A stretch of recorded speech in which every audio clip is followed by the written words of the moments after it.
that whatever Ambedkar's ideology is there actually, and whatever Ambedkar has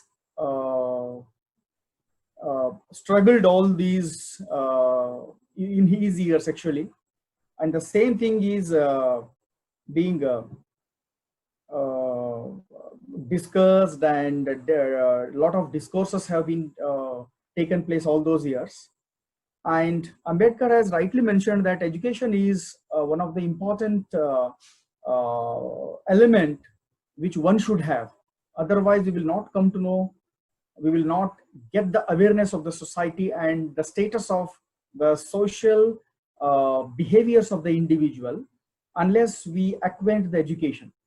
So in that sense also, we the teacher educators are trying really hard to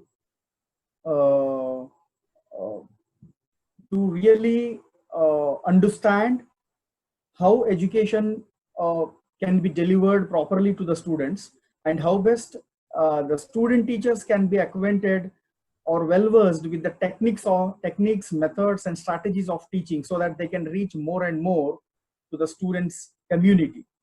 So these are all the very important things a teacher educators must understand.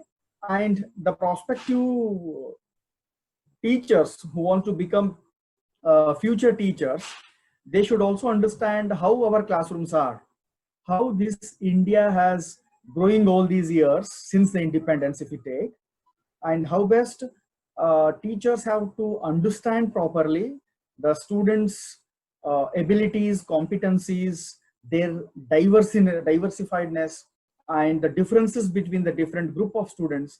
Unless we understand these things, definitely we are not going to handle the students properly, as well as we can't plan properly according to the needs of the students, our lessons. So this is the basic concern I have, and that is the reason why I have chosen today's concept, that is culturally diverse classrooms.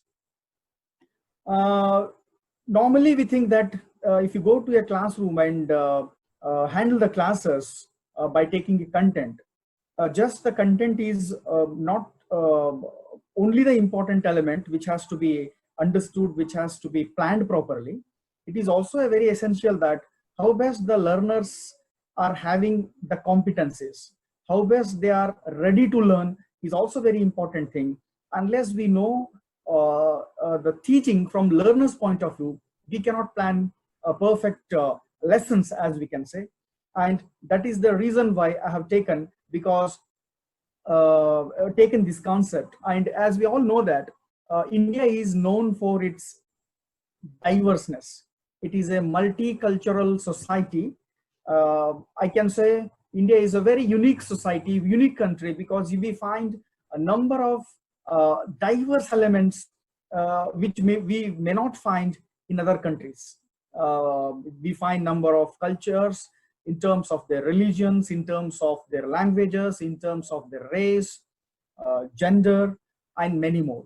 So unless we understand these diverse elements properly, we cannot handle the classrooms.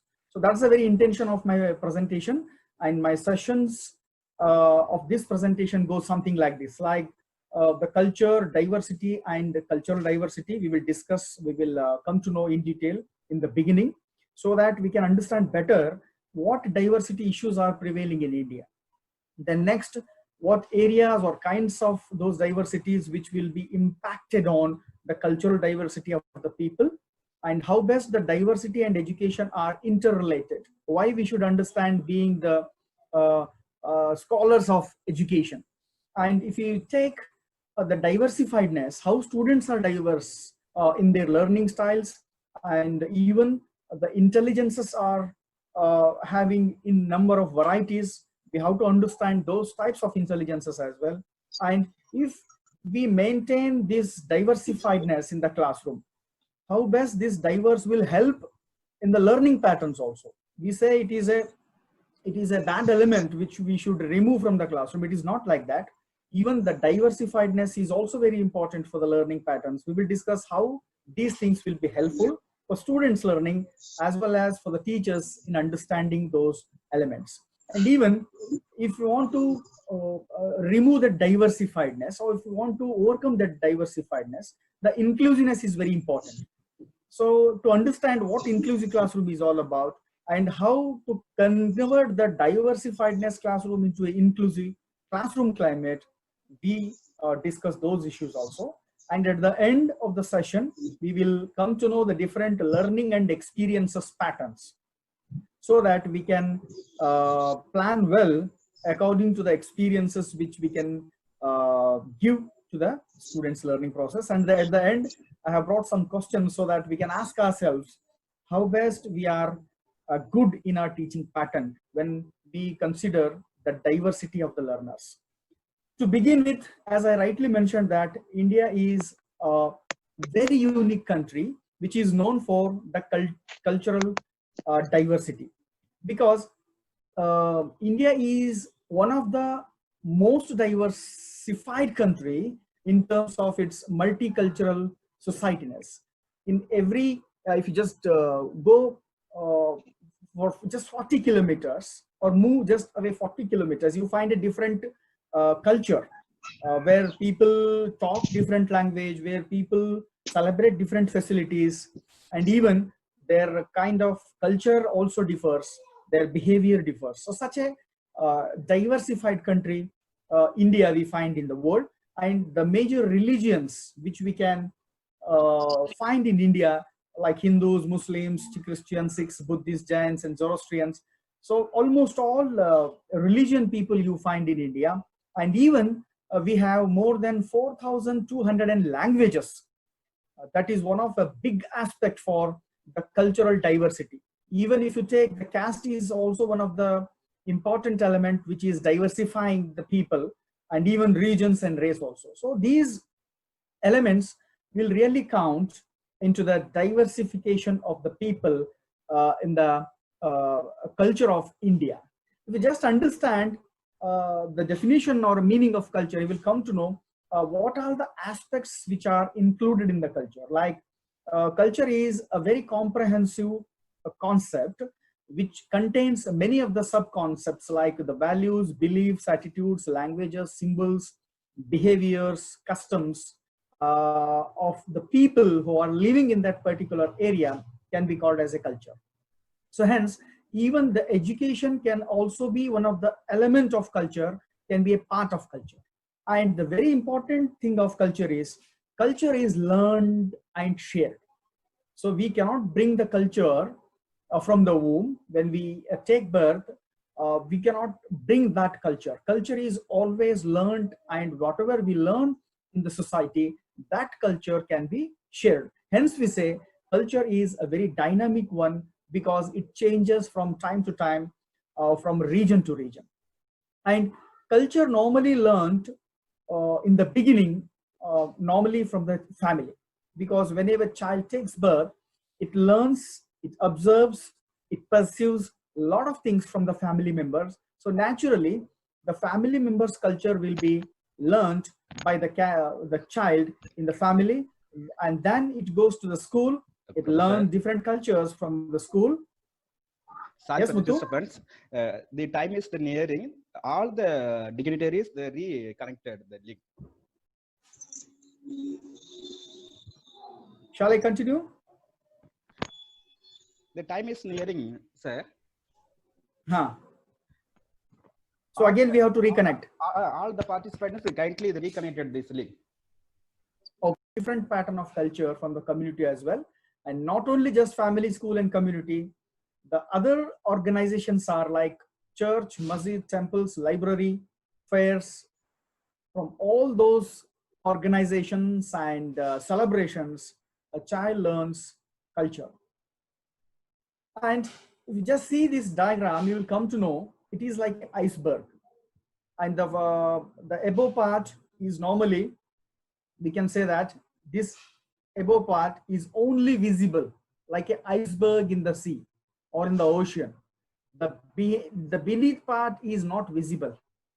The intention of adding this picture is the culture can be seen only a part of an individual, which means only few aspects of an individual can be seen in the society, but most of the behaviors, most of the characteristics or the important elements of an individual, which we say the culture, is not visible most of the time.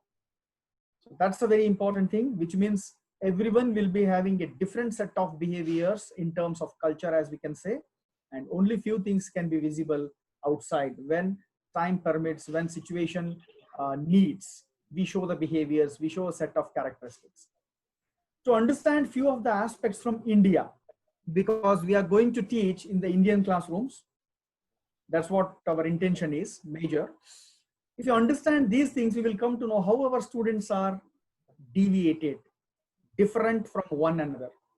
Just take an example of literacy. These 7 decades, the 7 decades I'm saying after independence. So in these 7 decades, we have achieved just 76% of literacy, which means still 1/4 of the children are out of the classroom, which means the parents who are illiterate, those children are coming to the classroom and they may be the first generation learners. If they are the first generation learners, how you deal with them is a big challenge. Then second one is, if you see the unequal education system, we have a types of schools, types of curriculums. You take government school, it will be having a different set of curriculum. If you take a private school, in private school, again, you find the aided and unaided types of schools. Aided type of schools will run with a different curriculum, and some unaided type of schools will run with a different curriculum. Curriculum can be a state syllabus or a CBSE syllabus or a ICSE syllabus. So different set of curriculums our schools are having. And it is also very essential how to deal with all those curriculums. Whether we are becoming teachers for a private school or aided school, unaided school, or a government school, or a type of a curriculum specifically, it's also very important to understand. Then even the management is also different from for a government school, for a private school that is aided and unaided. Even the set of rules are different for type of schools. Infrastructure differs. If you go to a private school which is running with a CBSE or ICSE syllabus, which will be having good infrastructure when compared to the private schools, maybe aided or government schools. So these are the important elements which will really help us to understand our students are different in terms of their socio-cultural backgrounds. Our types of schools are different. Our management and rules are different. Schools infrastructure differs. And not only that, even the quality and competency of a teacher also differs from school to school. A ICSE schools teacher comes to the school in a car, whereas a government school teacher may reach that school by bus, government bus. So, and even the pay scale also differs from government, private, and unaided schools.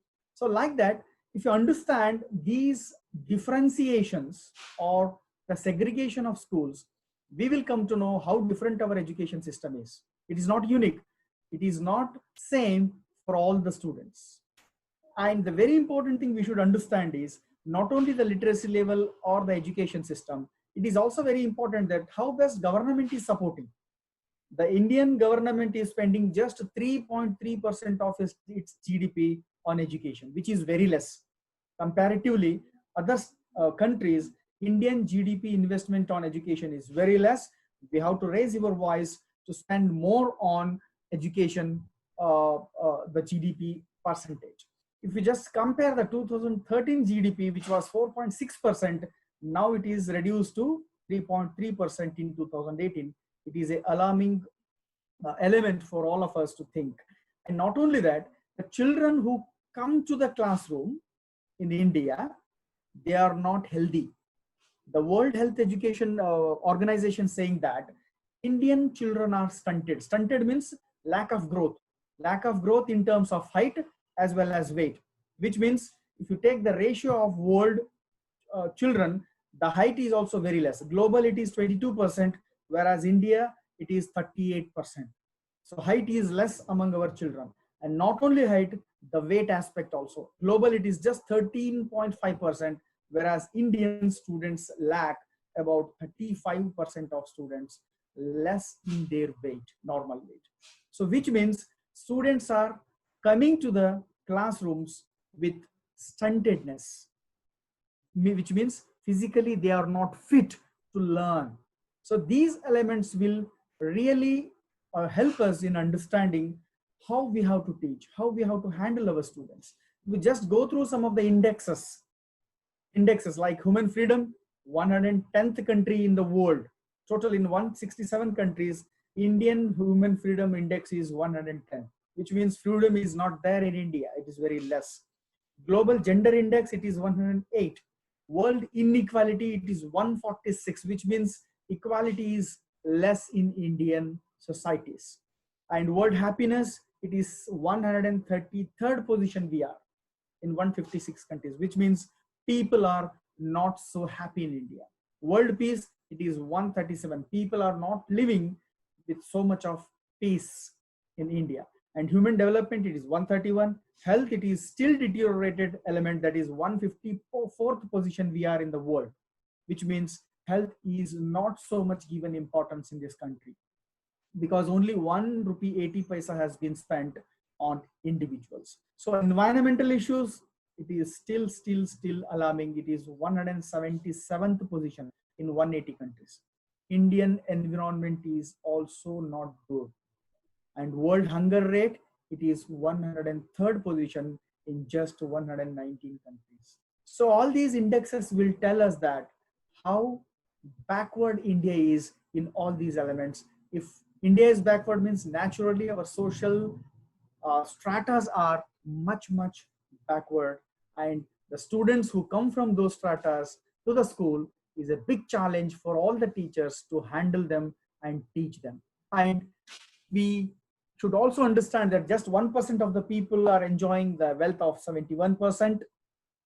Still, India has 27 crore of people who come under BPL, and their per day income is 27 to 32 rupees. So such is the situation of India, and we are all planning and thinking to become teachers in these conditions. That's very important. And still, a lot of atrocities have been heard or read in the newspapers based on the caste, gender, religion, and even harassment is taking place in educational institutions. That's a big thing. When education has to remove all those bottlenecks and make a free kind of environment for the learners in the learning process, but it is creating a lot of problems. And even ragging is prevailing in most of the institutions. Exam stress is there, and still learning is marks oriented and memory oriented. If we want to handle all those situations, if we want to remove those all bottlenecks to become good teachers in our classrooms, in the schools and colleges, means it is really a big task for all the teachers, those who are working and those who want to work in future and getting their training in the training centers. And we all know that health, education, environment, and wealth are the very important aspects for a national growth. And we are all experiencing a lot of positives as well as negatives from globalization, liberalization, and privatization. And in a situation, a country, how to maintain its democracy through education is a big challenge. And rightly, we can assure ourselves that education is the only element which can change the entire society, the entire nation, so that we can expect smooth running of democracy in this country. To do that, we have to understand few of the aspects I will highlight. I take this citation from World Development Report of 2018. It is saying that the whole education system is having 4 important challenges. It is really feeling more problematic in those 4 areas. The diagram will help us to understand that the 4 elements are: students are unprepared, they are not ready to come to school. It is a first challenge for the teachers or the education system. Don't expect every time that students come to the schools or the colleges with an attitude to learn. They are not ready to learn. Second important thing is the unskilled teachers. In the schools and colleges, we find the teachers, but they are not updated themselves. The skill pattern, the skills are lacking in terms of the teachers. They have to update themselves. Second challenge. Third challenge is, it is the school management. The school managers, they are very lethargic. They are not so keen in managing the inputs, the patterns of the school system or the college or university system. So that is the third important thing.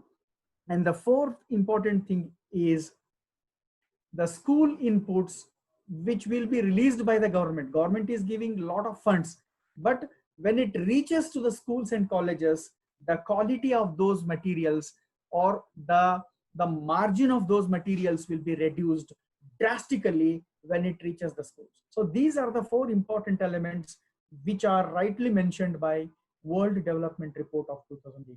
It is also a big challenge for all the teachers to understand how to overcome these things. But from teachers' point of view, what we can do is we can update ourselves in terms of skills. We can learn the things, we can understand the different opportunities we will be having in terms of methodologies, techniques, and learners' points of view, different aspects, so that we can understand the learners and make ourselves to be adjusted with the learning environment of students, and we can make our teaching learning process so effective. So let's come to the important aspect, that is diversity. As we were discussing about, diversity literally means in education, it is a difference between the students, a set of students, not only just students. It is the difference between the faculty, difference between the different personalities we find in the schools or the learning environments. It may be in terms of their culture, religion, gender, caste, language, and so on. So these differences we find in schools and colleges. And the main agenda of education is to remove these differences, how to address these issues so that the inequalities can be removed, and we should make our learning system in a more comprehensive and equal manner, so that all the learners will feel that it is their environment of learning and they should enjoy their learning process. That is the main agenda of education, to handle the diversification of the learning environments in the schools and colleges. And the diversity agenda is not just related to the participation. It is also relation to all the aspects of an individual. And rightly in 1948, the World Human Rights Commission has declared that there must be universal declaration of human rights, which means no individual's rights must be curbed in any of the aspect. So schools are the best places to nurture those rights of learners, so that we can expect that diversity agenda. So this is how we can reach all the students, by making them to participate in all of the activities of the schools, all of the activities in the classroom, so that we can give equal preferences to all the students, and we can nurture well the competencies of students in a equal manner, in a effective manner. Then comes the cultural diversity.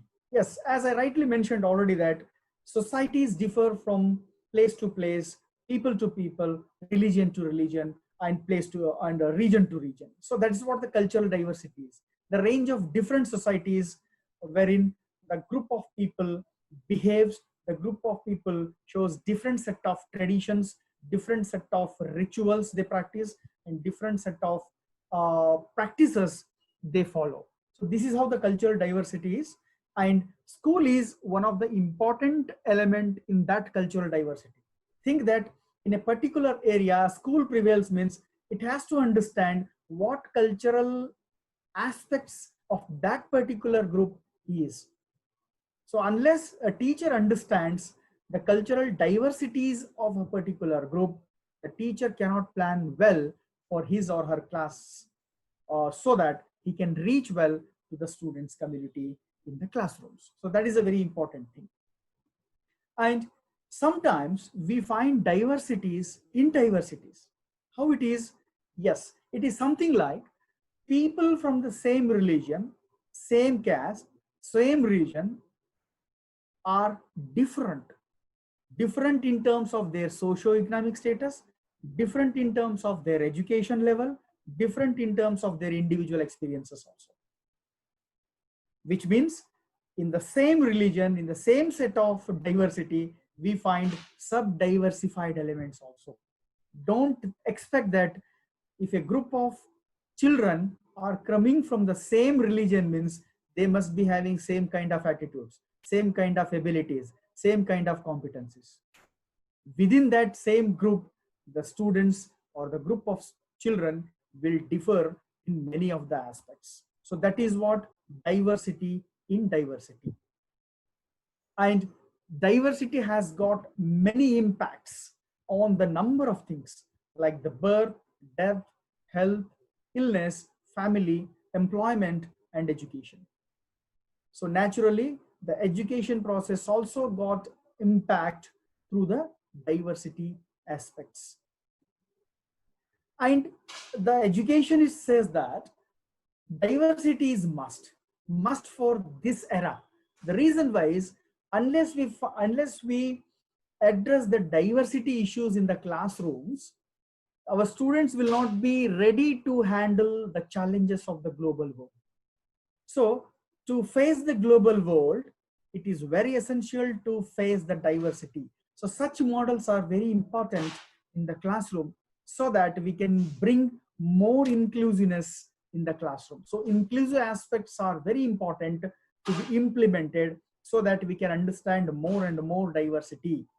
And it is not just for the students, it is also very important for the institutions also, because nowadays an institution has to compete with not just the district level or state level other institutions. It is also very essential for an institution to compete with globally.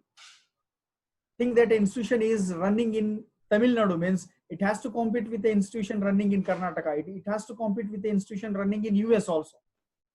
So it's a globalized world. In globalized world, diversity is much important to be considered so that we can compete, we can compare, we can contrast, we can win those margins of goals which we have set up for ourselves. So hence diversity is the need of the hour.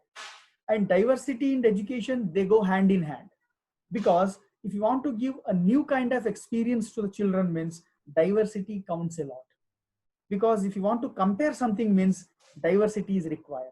So like that, diversity and education, they are complementary to each other, and with the help of diversity, teachers and students must work together to have total educational experience, which is a necessary element for today's world. And if you think of diversity, naturally we have to think of inclusivity, because they are complementary to each other and they are supportive to each other. If you are thinking about inclusivity, we have to concentrate diversity. If you are thinking about diversity, we have to consider about the inclusivity. So that is how the very strong relationship both these terms and both these aspects are having. And our students are diverse. As I rightly mentioned in my early presentation, that students are not same in the classroom. They are different from one another. How they are different? They are different in terms of their social and cultural. They are different in terms of their relational skills. They are different in terms of values, characteristics. And not only that, the way they process the information is also different from learner to learner. And even their communication pattern differs, learning styles and strategy differs, motivational styles differs, and not only that, the whole set of psychological characteristics are different from learner to learner or student to student. Hence, we can say that diversity is an important element in the classroom with students. If you take one example such non-traditional and traditional, Traditional students learn in a very different manner. For example, we can take ourselves. Our learning patterns were entirely different when we were in the schools.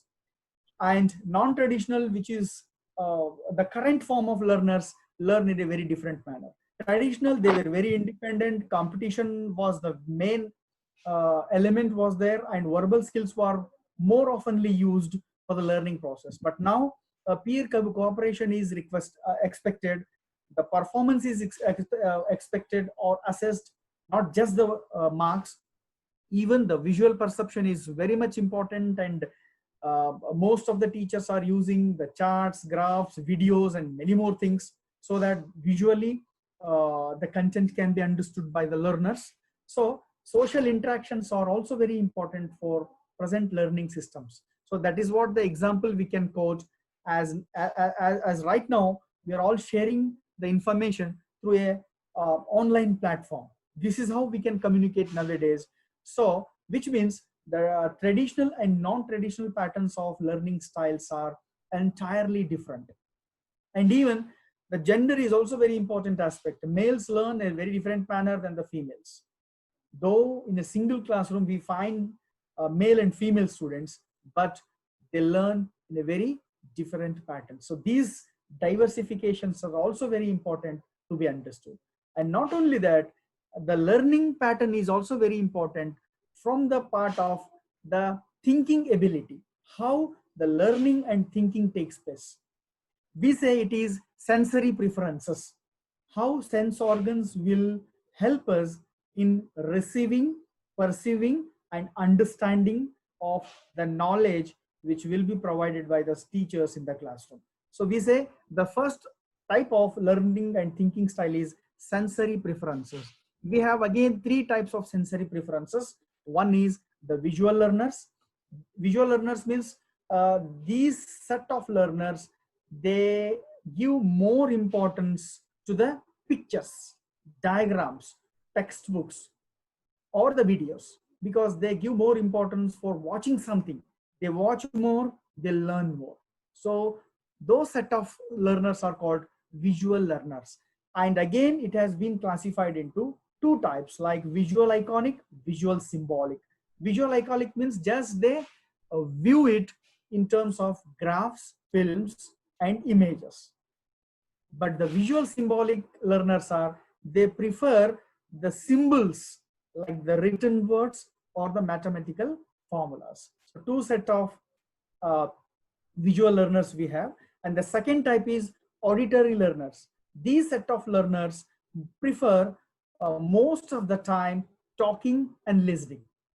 They want to listen and talk because they learn more when they listen.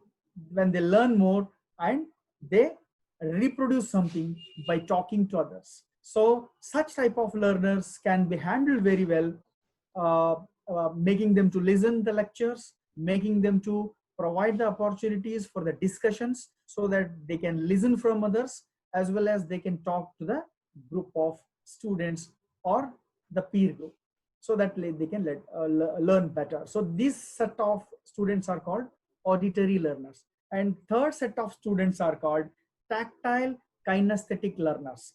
They prefer to learning by doing. You should provide the ample opportunities for them to do something like experimentation or drawing something or making a model, because they want to have the experience of hands-on approach. That's what we say.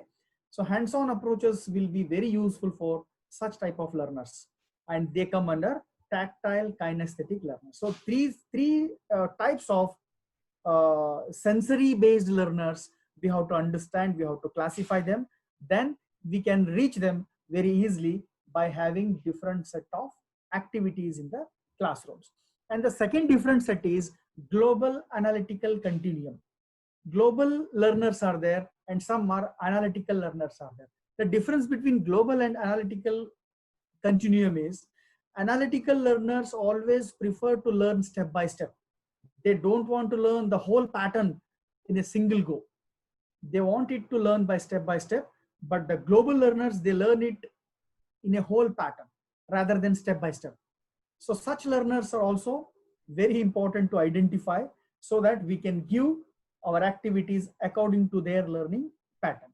And the third important pattern of learning is based on the students' intelligences. As we all know that Howard Gardner has contributed significantly to the intelligence, and he has worked a lot on those areas and given 8 sets of intelligences. He says every individual is having all these types of intelligences, but not in a same ratio. Some may be good in visual, some may be good in verbal, some may be good in mathematical, but everybody is having at least a few % of these sets of intelligences, few levels of intelligences we find. And it is also very essential to understand for a teacher to know in what area each learner is good at, whether it is visual, whether it is verbal, whether it is mathematical, bodily or kinesthetic, musical, intrapersonal, interpersonal, or naturalist. So this is also very important. The reason why I am highlighting all these types of learners is because you're going to become teachers in future. And I think right now you're also preparing your lesson plans also to go and teach in the regular classrooms. So it is also very important to understand these types of learners, their behaviors, their characteristics. And when you go to the classroom, try to understand in which area which learner is good, how they learn. All these years we have missed this concept entirely. What we do, normally we go to the classroom, we take the syllabus, we prepare the lesson plan, and we teach. I don't think that is just enough to deal good with the students. So these aspects will help you in understanding the different set of learners. And there are some learners which are very exceptional. They are different from normal students. In that case, you need to handle those students with a special education, because unless you utilize their potentials to a great extent, you cannot make them to learn properly. So such group of students will also be there in the classroom, and teacher has to identify those exceptionals.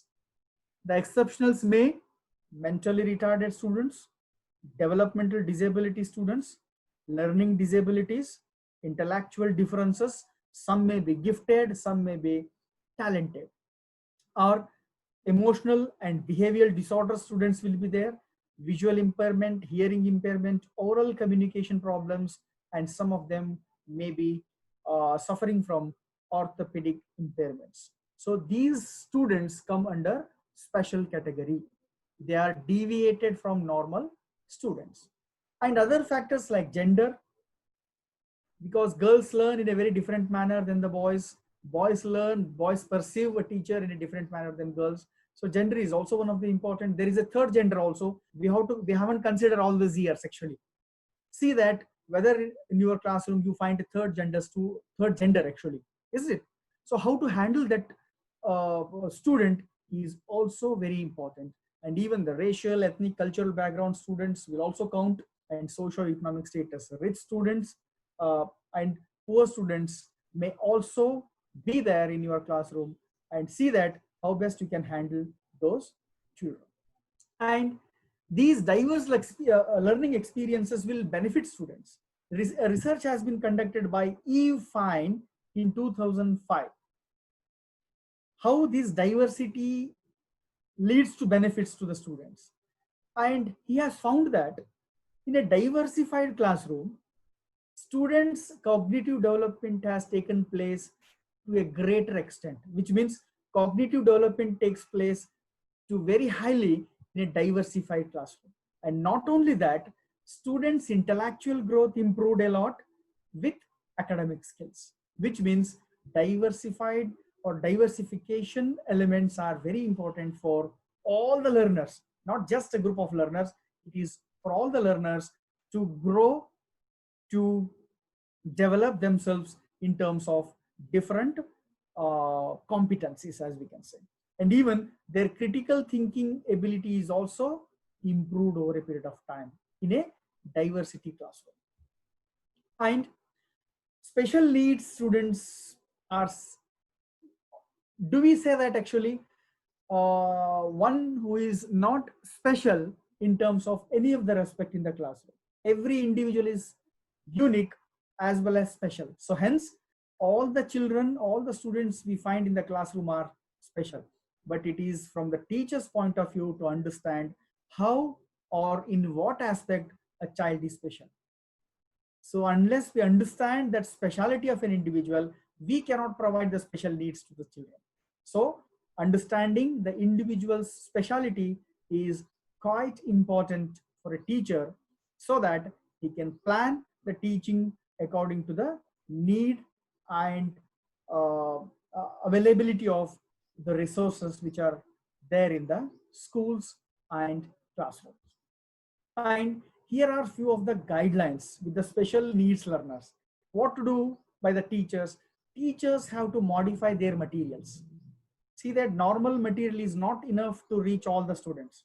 So you should change the materials here and there, or else according to the needs of the special learners, as well as your procedures which we use in the teaching process. So the same procedure may not be apt or useful for all kinds of learners. So unless we change them, we cannot reach all the types of students. And even the Piaget has rightly mentioned that actually to go from concrete to abstract, always try to produce or give the content in a more concrete manner so that student can touch, feel, see, listen, and then they can move. Then they can move to the abstract concepts like abstract. Sorry for the disturbance. Yes.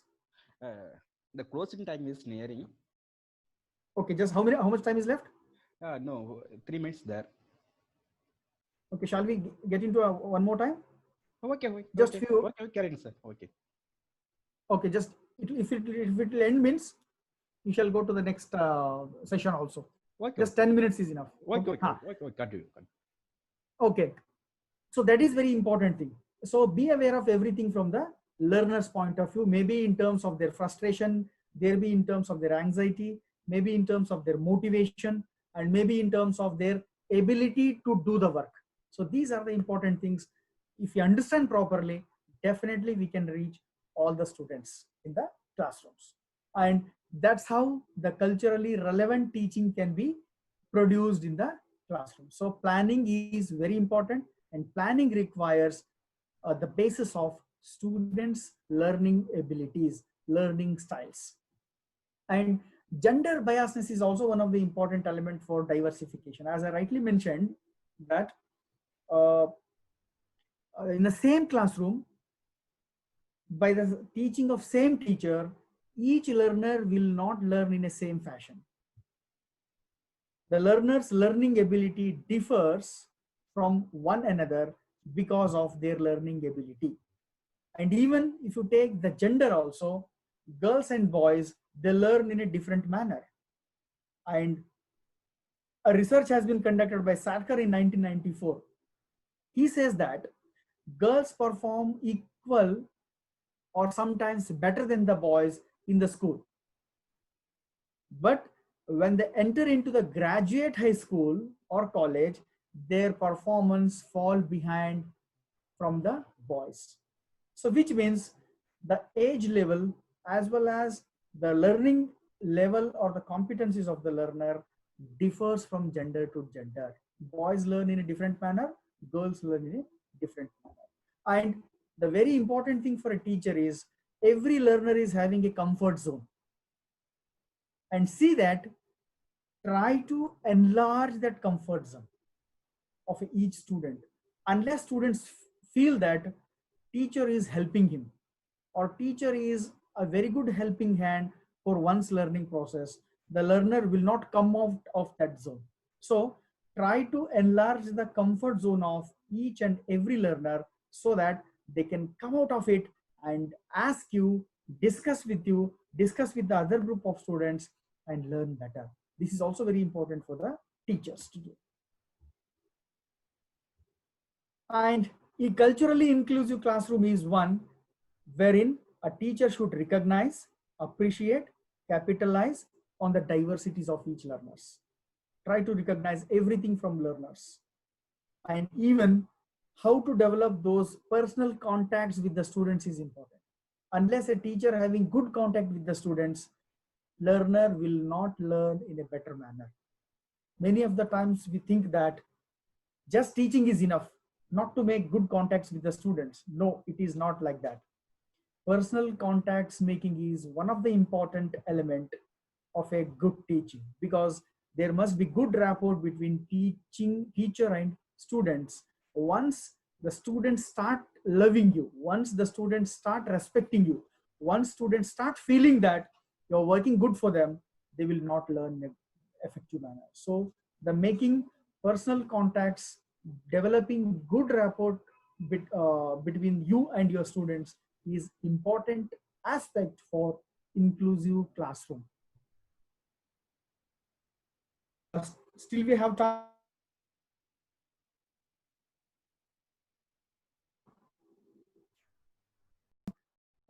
In such a bad situation India is facing, Yes, and sir.